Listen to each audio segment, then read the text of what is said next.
Hello all, this video is about bagging material that's swept up off the court. Not everybody likes to do that. Some folks like to pile it up and put it under a tarp, and it's a perfectly reasonable thing to do. But I personally like to bag it because it keeps it drier, and it allows you to know that when you're ready to work, that the material's ready to go as well. And it's nothing, there's nothing worse than having a nice sunny day, having volunteers available, have a work plan out, and then you go to look at your brick chips or clay and it's not usable. So that's why I bag it. But again, not everybody does that, and that's quite okay. So let's get started.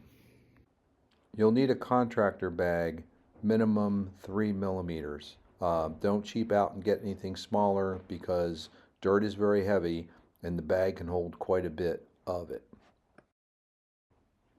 You'll also need to have something that you can use as a support for the bag if you are doing this by yourself. I use a laundry basket with the bottom cut out of it. You could also use a box. Just make sure that the bag that you're using fits around the box completely to help support it. If you've got more than one person, you can also have someone, one or two people, hold the bag while the shoveler fills it. But just be prepared to get a lot of clay up your nose if you do that. To get started, stand up your support and then put the bag inside of your support, whether it's a box or whatever you're using. Make sure that you've completely filled the support out so that it's flat, the bag is flat on the bottom, and that all the excess material is around the side. This dirt gets heavy fast, and if you try to rearrange the load after the bag has been partially full, it's very difficult because it's very heavy. This way you have the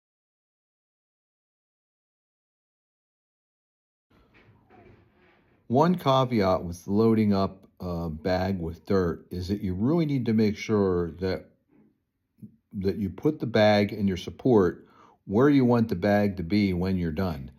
If you're going to think you're going to fill this bag up and you're going to move it, by the time you get the bag about a third of the way done, it's going to be very difficult to move without ripping the bag.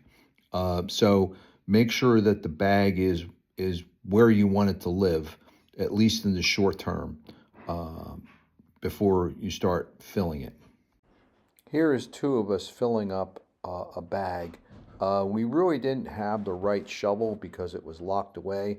This shovel was a little bit big, and the other person, the shoveler, was putting a little bit too much dirt on the shovel.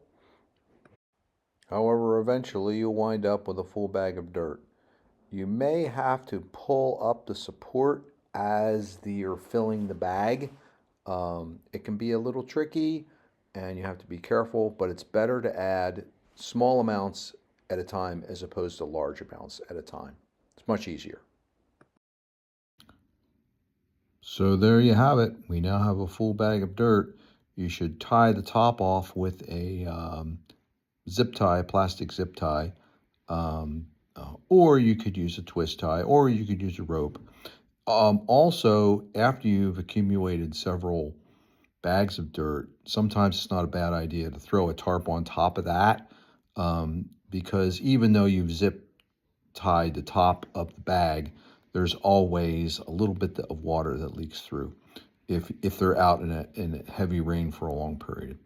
One thing this little project did for us was instant vindication because the next day we had some severe rain, and as soon as the courts were dry, we didn't have to wait for the material to dry out. We could just break a bag open and then start spreading the material on the courts. So there you have it. That's how we do it at Frick Park. There are other ways, I am sure, but this is what we do. Thanks. Bye.